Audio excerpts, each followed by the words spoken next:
कई लोग पूछते हैं कि मैं सालों से प्रैक्टिस कर रहा हूँ, महीनों से प्रैक्टिस कर रहा हूँ, ये क्रिया कर रहा हूँ, ये ध्यान कर रहा हूँ, विटनेसिंग कर रहा हूँ, ये गुरु ने ये बताया है, ये कर रहा हूँ, फिर भी कुछ फ़र्क नहीं पड़ रहा है, मन अशांत ही है, ऐसा क्यों है?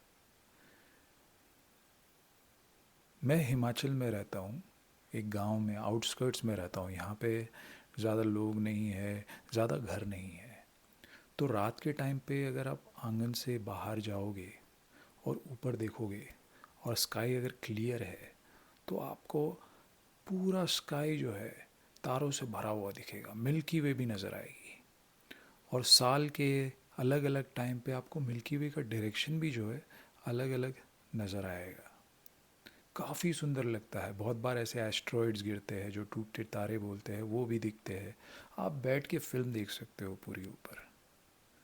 पर जब घर के आसपास काफ़ी रोशनी होती है और फिर मैं बाहर जाता हूँ, तो नहीं दिखता कुछ भी, सब कुछ धुंधला दिखता है। फिर मुझे कुछ देर वहाँ रुक कर अंधेरे में रुकना पड़ता है कि अभी क्लियर होगा। फिर वो धुंधलापन धीरे धीरे कम होता है और मुझे आकाशगंगा फिर से मिल्की वे दिखने लग जाती है। ऐसा ही कुछ होता है आप जब अध्यात्म में जाते हो, आप ध्यान में जब जाते हो। आपको आसपास जो है काफ़ी रोशनी की आदत है, काफ़ी सेंसेशंस की आदत है, काफ़ी इमोशंस, काफ़ी प्लेजर्स की आदत है। तो जब इंसान ध्यान में जाता है, कोई भी अध्यात्म में जाता है, तो उसको इसका विड्रॉल होता है कि ये प्लेजर मुझे नहीं मिल रहा है, ये सेंसेशन मुझे नहीं मिल रहा है। एक बेचैनी सी होने लग जाती है, क्योंकि ये एक ट्रांजिशन पीरियड है आपके लिए। आप जो पहले जीवन जी रहे थे, उसमें कितना कुछ था जो आपको सेंसेशन दे रहा था, आपको मज़ा आ रहा था या फिर आपको गुस्सा आ रहा था, कुछ ना कुछ चले जा रहा था, अच्छा या बुरा। तो आपको उसकी आदत थी। अभी आप शून्य में उतर रहे हो, तो आप वो रोशनी मिस कर रहे हो। ये जो सॉफ्ट रोशनी जो मिल्की वे की है, वो देख ही नहीं पाओगे आप। आपका स्वभाव भी कुछ ऐसा ही है। ये जो सॉफ्ट रोशनी है आपकी सेल्फ की, आपकी प्रेजेंस की, वो दिखेगी नहीं। आपको ऐसा लगेगा भाई यहाँ कुछ है ही नहीं। और ये सच ही है कि कुछ है नहीं तुम्हारी प्रेजेंस में। वो इतनी वास्ट है कि कोई चीज़ में सीमित नहीं है। तो थोड़ा सा वक्त लगता है एडजस्ट होने के लिए, देखने के लिए कि इसकी सुंदरता क्या है, जहाँ से सब कुछ आ रहा है, जिस जो सब चीज़ का स्रोत है, उसकी सुंदरता क्या है। उसका एक टेस्ट होता है, जिसे अक्वायर्ड टेस्ट कहते हैं ना। बहुत लोगों को जो है शुरुआत में कॉफ़ी पसंद नहीं होती है, कड़वी लगती है। पर धीरे धीरे जिसको कॉफ़ी का स्वाद समझ में आने लगता है, वो अक्वायर्ड टेस्ट समझ में आने लगता है। मैं ये नहीं कह रहा कि ये आपका स्वभाव का स्वाद जो है अक्वायर्ड टेस्ट है। मैं ये कह रहा हूँ जब आप आते हो संसार के सेंसेशन से, तो ये अक्वायर्ड टेस्ट जैसा मालूम पड़ता है। अब इसमें ये भी बात है कि लोग अलग अलग तकनीकें फ़ॉलो करते रहते हैं, अलग अलग क्रियाएं जो है फ़ॉलो करते हैं और सोचते हैं कि कुछ हो जाएगा। पर वो ये नहीं समझते हैं कि आप जो भी क्रिया कर लो, वो क्रिया तो आपका जो चेतन मन है, जो कॉन्शियस है, वो क्रिया कर रहा है। और आपके अवचेतन में, सबकॉन्शियस में इतना कुछ भरा हुआ है। भाई कैसे इतना छोटा सा जो 10% चेतन मन है आपका, वो कैसे अवचेतन को ट्रांसफॉर्म करेगा? कोई क्रिया करोगे तो कोई क्रिया करोगे, आप कोई मंत्र जाप कर रहे हो, कोई वॉचिंग कर रहे हो, ये वो कर रहे हो, ठीक है, वो थोड़े टाइम के लिए आपको सुकून देगा। जितना काम करोगे उतने टाइम के लिए सुकून देगा। फिर से आपका अवचेतन टेक ओवर करेगा, फिर से आपका जीवन जो है वापस वही पटरी पर आ जाएगा। क्योंकि जितना आप कर्म करोगे उतना ही आपको फल मिलेगा ना। ऐसा थोड़ी कि अब मैं थोड़ी देर के लिए कुछ कर दूँ और फिर बरसों बरसों सालों तक मज़ा ही मज़ा है। ऐसा तो नहीं हो सकता भाई। तो जब तक आपका कॉन्शियस माइंड ही कोई क्रिया कर रहा है जो कोई गुरु ने दी है, कोई किताब में पढ़ लिया है आपने, आपने सोचा है इससे मोक्ष की प्राप्ति होगी, इससे ध्यान होगा, तो इससे नहीं होगा। ये सारी भ्रांतियाँ जो है आपको मन से निकाल देनी चाहिए कि मैं कुछ करूँगा और फिर मुझे शांति मिलेगी। ऐसा नहीं होगा। आपका अवचेतन मन जो सबकॉन्शियस है, उसमें इतनी सारी चीज़ें भरी हुई है, इतनी चाहते हैं, इतने डर है, इतनी एंजाइटी है, इतना द्वेष है, आपकी इतनी बिलीफ सिस्टम है। जब कोई कुछ बिलीफ सिस्टम के बारे में बोल देगा तो आपको अंदर से गुस्सा आ जाएगा, आपका ध्यान भटक गया। तो ये पूरा अवचेतन जब बाहर आएगा, उसको अगर आप बार बार, जब वो आ रहा है, आप जब एकांत में हो और वो बार बार आ रहा है, या दुनिया में हो और ये अवचेतन आपका बार बार आपको कोई राग दे रहा है, कोई द्वेष दे रहा है, अलग अलग टाइप के ख्याल आ रहे हैं, सोच आ रही है, तो आप जैसे ही वो देखोगे कि ये आ रहा है, मेरे अंदर ये द्वेष आ रहा है, ये गुस्सा आ रहा है, या मेरे अंदर कोई लस्ट आ रही है, आप देखोगे और आप उसको फॉलो नहीं करोगे, आप अपने में स्थित रहोगे, स्थिर रहोगे, तो धीरे धीरे इससे अटैचमेंट कम होने लगेगा। असली डिटैचमेंट का जो मतलब है वो यही है कि आपका मन जो आपके सामने फेंक रहा है, उसमें आप मत बह जाओ, आप अपने स्वभाव में रह जाओ, उसको करने दो जो कर रहा है। ख्याल आया, द्वेष उठा, आप मत जाओ उसके साथ। पर कुछ कुछ चाहते हैं जो उठेगी, जिसको आप ऐसे दबा नहीं सकते, तो आप उसको पूरी करने की कोशिश करो, पर आप उसको एक स्टूडेंट की तरह पूरी करने की कोशिश करो। तो आपका काम ये है कि आपके अंदर के जितने भी जो देव है, राक्षस है, जो भी है, बाहर आ रहे अपनी अपनी चाहते लेकर, अपने अपने ओपिनियन लेकर, या तो उन्हें देख कर आके जाने दो, आप स्थिर रहो, या तो जो चाहते हैं उसको पूरी करो। तो आपका अवचेतन, आपका सबकॉन्शियस, अनकॉन्शियस जो है एक्सप्रेस हो जाएगा, आपके अंदर वो शून्यता जागने लगेगी। तो काम तो बहुत करना है, कोई एक सिर्फ चीज़ को देखकर नहीं होगा कि आपने माइंडफुलनेस इसमें कर दिया कि मैंने अपने श्वास को देख लिया, अब मैं शांत हो जाऊँगा, ऐसा नहीं होगा। आपको अपना पूरा लैंडस्केप जानना पड़ेगा कि किस चीज़ से बना है भाई तू। ये जो इंडिविजुअलिटी है वो कितने संस्कारों से भरी है, कितनी कंडीशनिंग से भरी है, कितनी वासनाओं से भरी है। तो उन सब से आप जब गुजरोगे,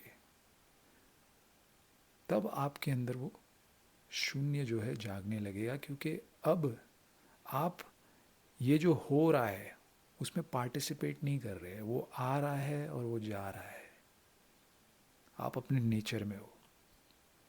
तो जैसे ही आप ध्यान में भी रहते हो, जब भी बैठते हो कहीं पर शांत अकेले बैठे हो और आपका एक ख्याल आ जाता है, तो आप उस ख्याल को आने देते हो और जाने देते हो, आप उसके साथ खेलते नहीं हो ज़्यादा, उसको क्रिटिसाइज़ नहीं करते हो ये ख्याल क्यों आ रहा है।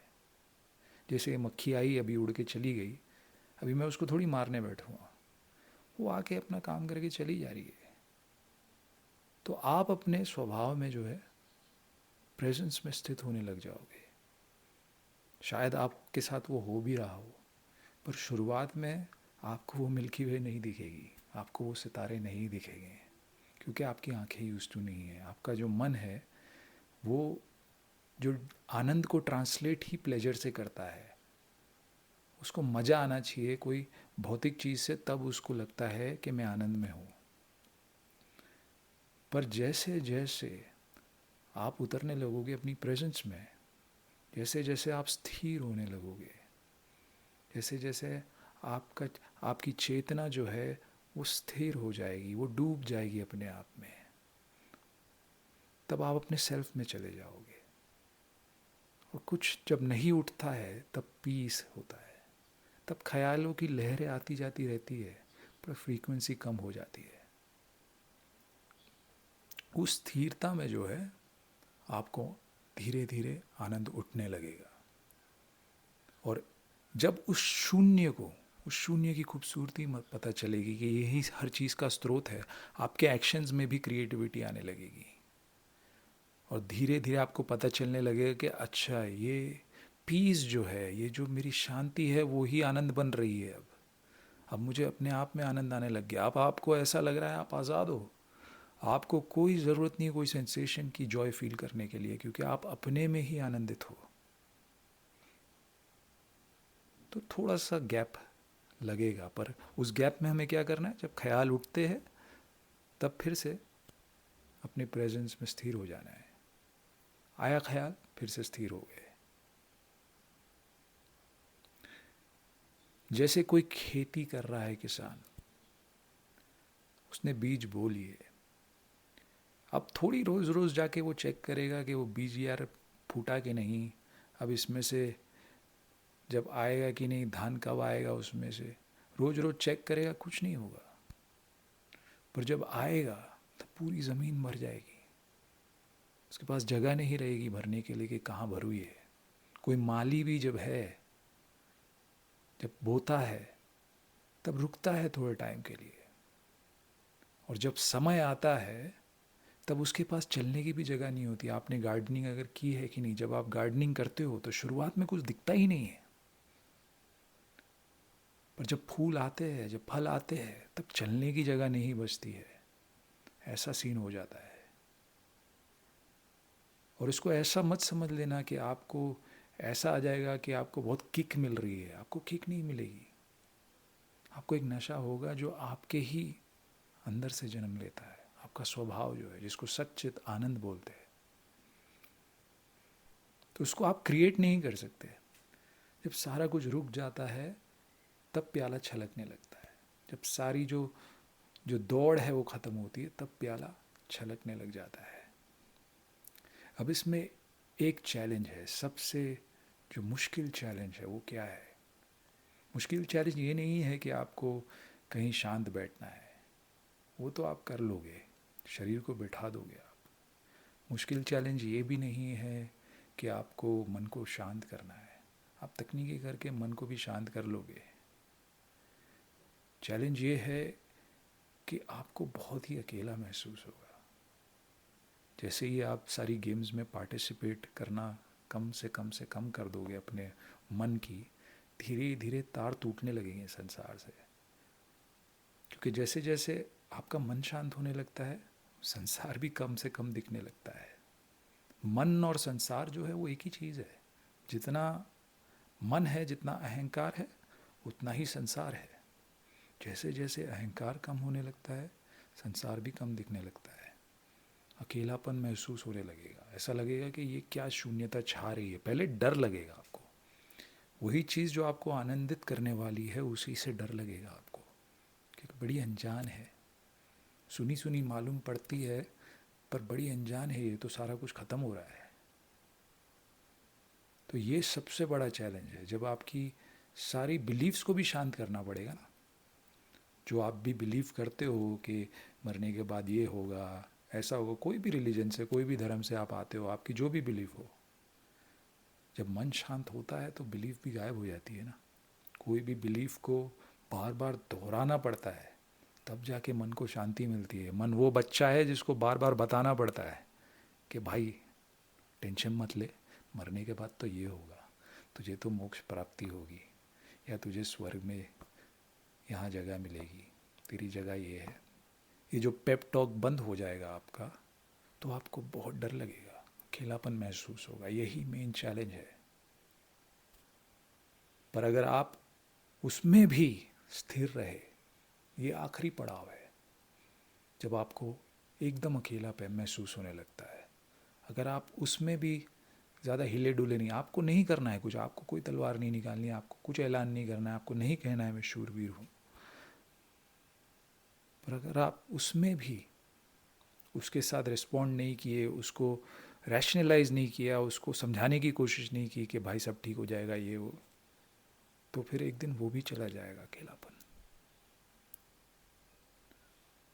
तो जो बचेगा वो शून्य आकाश बचेगा, और उसका आनंद जो है वो आपको कोई डिस्क्राइब नहीं कर सकता। वो अलग तरीके का आनंद है। वो ऐसा नहीं है कि आप और वो आनंद अलग है, वो एक ही है, उसका नशा अलग है। और जब आपको वो मिल जाएगा तो बाकी आपकी जर्नी जो है वो काफ़ी सिंपल हो जाएगी। ये ऐसा है कि मतलब यहाँ तक आना है, यहाँ तक आना है, यहाँ तक आना है, आधे तक आपको आना है, फिर काम खुद होने लगता है, क्योंकि आपको वो आनंद का टेस्ट आने लग गया। और जैसे जैसे वो टेस्ट आने लगता है, फिर आपको मज़ा जो है वहीं चाहिए। फिर आपकी सारी एक्टिविटीज़, आप जो भी करते हो दिन में, वो उसी की तरफ जा रहा है, क्योंकि आपको पता है अब आप वापस जा रहे हो घर की तरफ, और कभी भी वापस खेल में आ सकते हो। इसकी सुंदरता ये है, आपको स्रोत पता चल गया है, पर आप फिर भी खेल खेल सकते हो, ये लीला कर सकते हो। तो कोई कंपल्शन नहीं है फिर। अब तक हमने एक्सप्लोर नहीं किया है वो शून्य होना, इसलिए हमें उससे डर लगता है। हमें ऐसा लगता है कि शून्य हो गए तो फिर वापस नहीं आएंगे। पर हमें सोने से डर नहीं लगता। आप जब सोने जाते हो तभी भी तो शून्य हो जाते हो, उससे डर नहीं लगता, क्योंकि हम कॉन्शियस नहीं होते। और उसमें इतना आनंद महसूस होता है सोने में भी। जब अच्छी नींद आती है कितना आनंद महसूस होता है। वैसे ही यहाँ पर है, पर यहाँ से आप अपनी चेतना के साथ जा रहे हो। चेतना धीरे धीरे जो है अपनी स्रोत की ओर जा रही है, तो डर महसूस होता है कि शून्य से वापस आऊँगा अभी कि नहीं। तो सबसे बड़ा चैलेंज जो ये है, इसमें आपकी हेल्प करेगा अगर आपके साथ जो है, जिसको सत्संग कहते हैं, आपके साथ के लोग जो है वो भी ऐसे ही इंटरेस्टेड हो सत्य में, जिसके अंदर दिल में थोड़ी सफाई हो। ऐसे लोग आसपास है तो हेल्प करेगा। तो सबसे पहले अपने आप को सवाल पूछिए कि आप कोई एक क्रिया करके चाहते हो कि आपको आनंद घटे, तो ऐसा नहीं होगा। सबसे पहले चेक करो कि आपकी साधना क्या है। क्या वो आपके पूरे अवचेतन को भी बाहर ला रहा है? क्या आपको सेल्फ नॉलेज हो रहा है कि आपके अंदर क्या क्या है? जब वो बाहर आएगा तभी ही वो गायब होगा। और दूसरी बात यह है कि आपको अकेलापन महसूस होगा, काफ़ी लोनलीनेस होगी, पर वो आखिरी पड़ाव है। उसके बाद आपको जो शांति महसूस होगी, जो आनंद होगा, उसको कोई नहीं मार सकता, उसको कोई हार्म नहीं कर सकता, क्योंकि वो आपके अंदर से आ रहा है, स्रोत से आ रहा है।